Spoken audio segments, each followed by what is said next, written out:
Hey everybody, we're going to be talking about lasers today. Pew, pew, pew, pew. No, not those lasers. Not quite Star Wars, but these lasers. Laser levels. We're going to find out what's better, green or red. Talk to you in a bit. Oh, son of a nutcracker.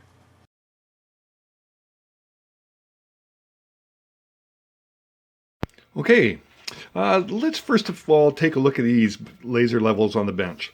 They're both the Chinese ones. You can get them off of Amazon. They're not a Bosch or a DeWalt, but they have a lot of similar features to those devices.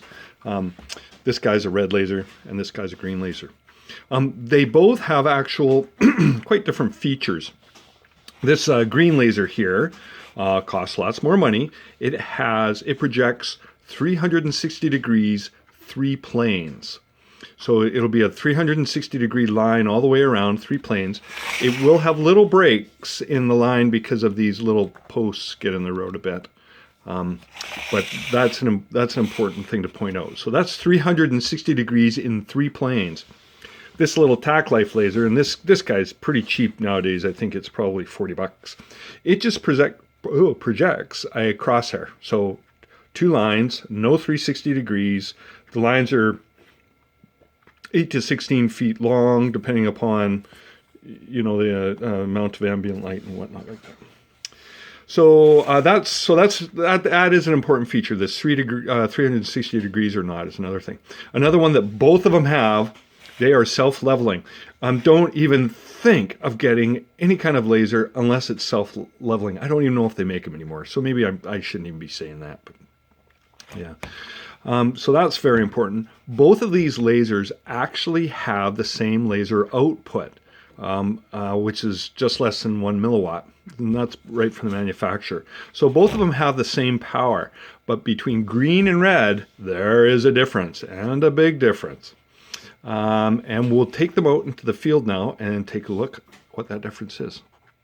Okay, I'm outside in the worst possible conditions for using one of these laser levels. The worst possible condition, bright sunlight. You need a really strong laser to be able to show up in bright sunlight. Here I've got these sitting on a table that is only a few feet away from the wall that I'm projecting them on. And you know what? You can kind of see the green showing up, and if you look really closely, the red is starting to show up a little bit. And you can see quite the difference. And that's only a few feet away.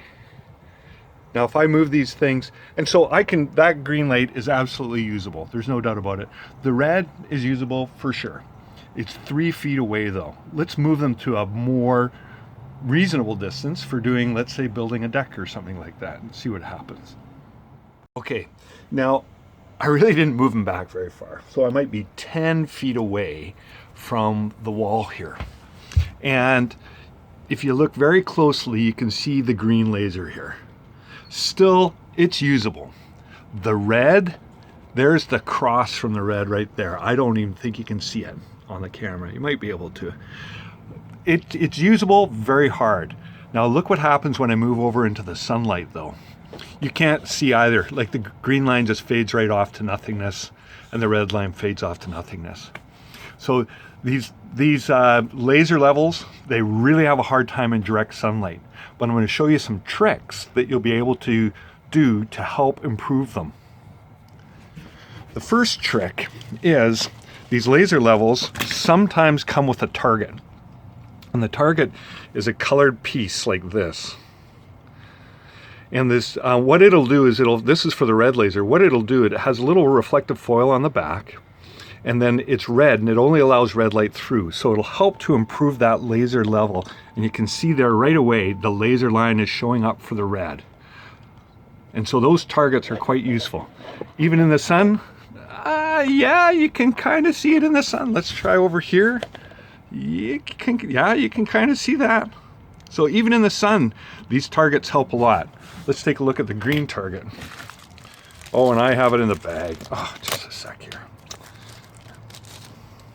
Here's the green target. Oh, absolutely, we can see that show up quite nicely right away. Let's check it out in the sunshine. Yeah, Even in the sunshine, you can see it. Let's see if we can pick it up on the camera there. Yeah, it might start to show up now. Yeah, so those targets are very handy. Now, if you do happen to have a red one, there is another option you can do. I'll show you that one here in a sec. So for the red laser, it was so poorly showing up outdoors, even on cloudy days. I also bought a pair of red glasses. And so these filter out all light except for red, and they help me to see the red signal. So you just slip these on and they can work. So I tried using them with the camera. I don't think it's going to show up, but I'll give it a shot anyways. So let's see if, yeah, I can't see it from a monitor. Maybe it might show up a bit better, but that's an option.